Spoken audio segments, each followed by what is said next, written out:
வீடியோவை உங்களுக்கு வழங்குவோர் நஞ்சில்லா மூலப்பொருட்களால் தயாரிக்கப்பட்ட பதம் இனிப்புகள். எங்களது இனிப்புகளை நீங்கள் உண்டு மகிழ அழைக்கவும் 9940545122. வணக்கம். நாம் பெரிய புராணத்தினுடைய அந்த அருமையான தொடக்கத்தை பார்த்தோம். சுந்தரமூர்த்தி நாயனார் திருத்தொண்டர் தொகை என்கின்ற அந்த தொகையின் மூலமாக 63 நாயன்மார்களுள் 60 பேருடைய வரலாற்றை அவர் அதில் பாடியிருக்கிறார்.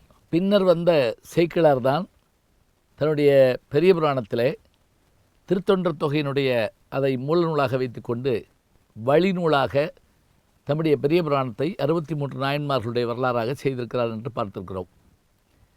இதிலே திருக்கைலாய மலையிலே இருந்து எம்பெருமானுடைய அருளால் அவருடைய தோழராக தம்பிரான் தோழராக இருந்த சுந்தரமூர்த்தி நாயனார் சிவபெருமானுடைய ஆணைப்படி பூலோகத்துக்கு வருகிறார்.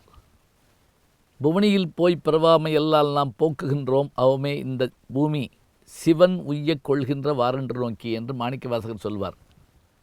அதுபோல போகபூமியாகிய இந்த பூமிக்கு சுந்தரமூர்த்தி சுவாமிகள் தம்பிரான் தோழரான அவர் இங்கே வருகிறார்.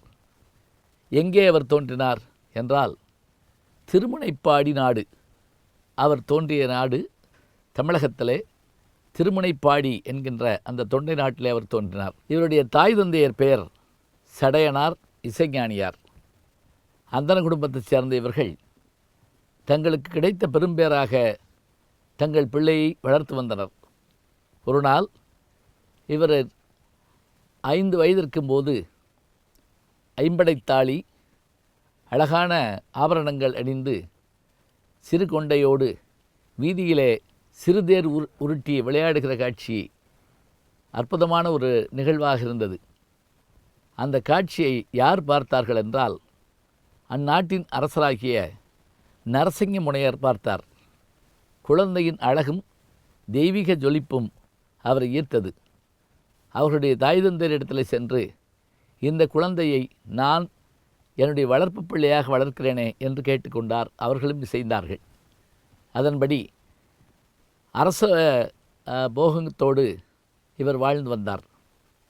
இவருக்கு பெற்றோர் இட்ட பெயர் நம்பி ஆரூரான் என்பது. திருநாவலூரிலே பிறந்த நம்பி ஆரூரான் நரசிங்க முனையரார் என்ற அரசரால் வளர்க்கப்பட்டு வந்தார். தக்க பருவம் வந்ததும் அவருடைய தாய் தந்தையர் இவருக்கு திருமணம் செய்து வைக்க ஏற்பாடு செய்தார்கள். அதன்படி அருகிலே இருந்த ஊரைச் சேர்ந்த சடங்கவி சிவாச்சாரியார் என்பவருடைய மகளை பேசி மணம் முடித்தார்கள். திருமணத்திற்கான நாள் நெருங்கிற்று. இவரும் மணமகனுக்கான ஒப்பனையோடு அந்த திருமணத்துக்கு செல்ல ஆரம்பித்தார். அவரை கண்டவர்களெல்லாம் மகிழ்ந்தார்கள். நம்பியாரூரான் என்ற பெயருக்கேற்ற நம்பியாகவே அவர் விளங்கினார். இன்றைக்கும் கூட திருமண பத்திரிகையிலே நம்பி நங்கை என்று நாம் போடுவோம்.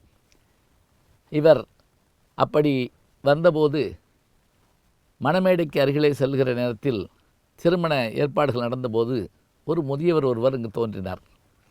அவர் இடுப்பிலே கோவணமும் ஒரு கையிலே கமண்டலமும் மற்றொரு கையிலே தண்டமும் வைத்திருந்தார். வந்தவர் திருமண வீட்டுக்குள்ளே உணவருந்து வருகிறார் என்று எல்லாரும் நினைத்தார்கள். நேரடியாக நம்முடைய நம்பியாரூரை அடைந்து, ஐயா நீர் எனக்கு அடிமை என்றார். அதை கேட்டு அவர் சிரித்து விட்டார். ஒருவருக்கு ஒருவர் அடிமையாக இருக்க முடியுமா? அந்தனர் பிறருக்கு அடிமையாக இருப்பார்களா? இல்லை, நீர் எனக்கு அடிமை. என்ன ஆதாரம் என்று கேட்டார் இவர். உடனே அவர் என்ன செய்தார்? திருவண்ணநல்லூரைச் சேர்ந்த பித்தனாகிய இவருக்கு நம்பியாரூரனாகிய நானும் என்னுடைய வம்சத்தாரும் அடிமை என்று அந்த ஓலையில் இருந்தது. சரி, இது யார் எழுதிய ஓலை? இவன் பாட்டன் எழுதிய ஓலை. இவர் பாட்டனுடைய கையெழுத்து என்பதற்கு என்ன ஆதாரம்?